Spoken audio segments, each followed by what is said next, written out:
Far above the clouds, where the sky fades into black, a quiet marvel orbits our world. The International Space Station, a gleaming, modular outpost, circles the Earth once every 90 minutes. It has hosted over 270 astronauts from around the globe. But inside its pressurized walls, the environment is nothing short of alien. Here, gravity has loosened its grip. Everything floats. Time stretches. The human body is unmoored from its evolutionary anchor. This isn't the absence of gravity, but the condition known as microgravity, an almost imperceptible pull, so faint it mimics weightlessness. And while it might look like a playground for astronauts doing backflips and floating globs of water, it is, in truth, a biological battlefield. Inside each cell, every system, muscular, skeletal, cardiovascular, neural, begins to change. Not all at once, not dramatically, but slowly, subtly, and sometimes permanently. The story of human adaptation to space isn't just a tale of machines and missions. It's a story of flesh and blood, of how life clings to itself, even when the rules of physics no longer apply. To understand how humans adapt to space, we must first understand what space does to them. On Earth, gravity is constant, an invisible force pulling everything toward the center of the planet.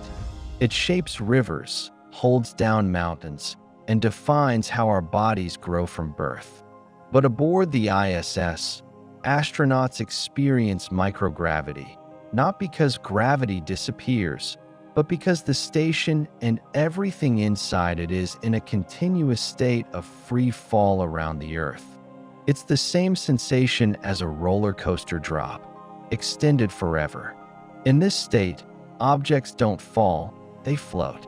Water behaves like mercury, flames flicker into spheres, and the sense of up and down becomes meaningless. But this surreal environment has consequences. Systems that evolved under one constant, Earth's gravity, now must operate without it. And the first to respond is the human body. Within minutes of entering orbit, astronauts report a wave of changes. Fluid shift is one of the most immediate. On Earth, gravity pulls bodily fluids downward. Blood pools in the legs. Sinuses stay relatively dry. But in space, these fluids are no longer drawn down.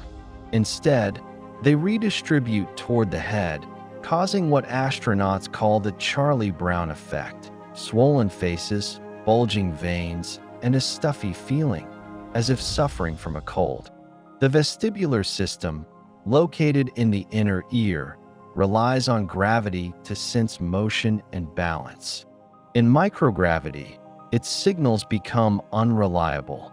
Many astronauts experience space adaptation syndrome, dizziness, nausea, and a disoriented sense of movement during the first few days. It's as if the brain must reprogram itself to interpret this new environment. Meanwhile, the spine elongates without gravity's compression. Some astronauts grow over 2 inches taller in orbit. But this temporary height gain often comes with back pain as vertebrae adjust to new spacing. The body is reacting, not out of panic, but of efficiency. It's shedding what it no longer thinks it needs. Our muscles and bones evolved for one thing: to fight gravity. Every time we stand, walk, or lift, we engage a constant resistance. In orbit, that resistance vanishes, and the body responds by breaking itself down. The most dramatic change is muscle atrophy. Without daily use, astronauts lose up to 20% of muscle mass in just 2 weeks. The postural muscles, those in the back, legs, and core, are hit the hardest. Next comes bone demineralization. In Earth gravity, bones continuously break down and rebuild, stimulated by stress and load. But in space, without that mechanical stress, the balance tips. Calcium is leached from the bones and excreted in urine. Astronauts lose 1 to 2% of bone density per month, particularly in the hips and lower spine, areas critical for balance and mobility.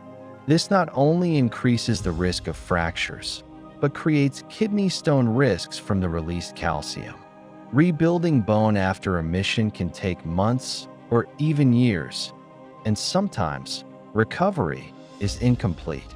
Despite intense exercise regimes, the body cannot fully replicate the conditions of Earth gravity. Every day in space is a slow erosion of the strength that once held us upright. The cardiovascular system also adapts, and not always in helpful ways. The heart doesn't have to pump as hard to circulate blood in microgravity. Over time, it may lose muscle mass and become less efficient. Blood volume decreases, and baroreceptors, sensors that regulate blood pressure, begin to malfunction. When astronauts return to Earth, they sometimes faint or feel lightheaded simply from standing. Then there's the matter of vision. A significant number of astronauts develop blurry vision during or after their missions. This condition, known as SANS, spaceflight-associated neuroocular syndrome, involves changes in the eye's shape, likely due to increased intracranial pressure from fluid shifts. The optic nerve may swell. The back of the eye flattens. Some of these changes resolve over time. Others don't.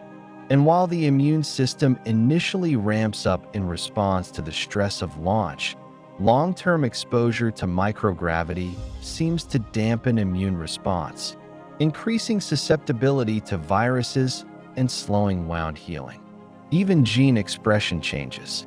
According to NASA's twin study, certain genes related to the immune system, inflammation, and cellular repair behave differently in space, some remaining altered even after return. Microgravity doesn't just transform the body, it transforms the mind. In orbit, the brain must rebuild its internal map of the body and environment. Spatial orientation is redefined. Up and down no longer exist. Every direction is valid. Every wall can become a floor. Tasks that were automatic on Earth become conscious processes in space. Simple things like using tools, moving from one module to another, or drinking water require careful attention and adaptation. Astronauts often speak of a mental phenomenon called space fog, a cognitive dullness that sets in during the first week. It's likely a combination of disorientation, sleep disruption, and the brain's ongoing recalibration to a new sensory world. Yet, within days, a new form of cognition emerges. Astronauts become adept at navigating 3D space. They develop spatial memory tied to movement and position rather than orientation. And perhaps most fascinating, many report profound psychological changes. A sense of awe, a deepened empathy, a phenomenon called the overview effect, seeing the Earth from above, fragile and borderless, and feeling an intense connection to all of humanity. Every astronaut aboard the ISS becomes part of a grand biological experiment. To counter the effects of microgravity, space agencies have developed rigorous countermeasures. Exercise is key, up to 2.5 hours per day, 6 days a week. Equipment like the ARD provides resistance training, while treadmills and stationary bikes simulate cardiovascular stress. Nutrition is calibrated down to the gram, optimized for bone health, muscle retention, and immune support. Hydration levels are monitored. Even urine and sweat are recycled to maintain fluid balance. Psychological health is also a priority. Astronauts follow structured schedules, have regular video calls with loved ones, and engage in creative outlets, from music to photography, to maintain morale. Sleep, often disrupted by 90-minute sunrises and sunsets, is managed with light therapy strict routines, and sleep aids when necessary. Even future technologies, like centrifugal artificial gravity, are being tested for Mars missions, offering hope that one day we may simulate Earth's pull even millions of miles away. As we prepare for longer missions to the Moon, to Mars, and beyond, we must confront an unsettling question. Are we physically suited for space? Will we one day require genetic editing, biological augmentation, or even artificial evolution to thrive in extraterrestrial environments? If humanity is to become multiplanetary, microgravity is not a temporary challenge. It is a new baseline, a new constant. Perhaps our descendants will be taller, lighter boned, with different metabolisms, uniquely adapted to the conditions of space. Or perhaps we will bring gravity with us, building rotating habitats, artificial Earths in orbit, where biology can remain unchanged. But one thing is certain: space is not just a frontier of exploration.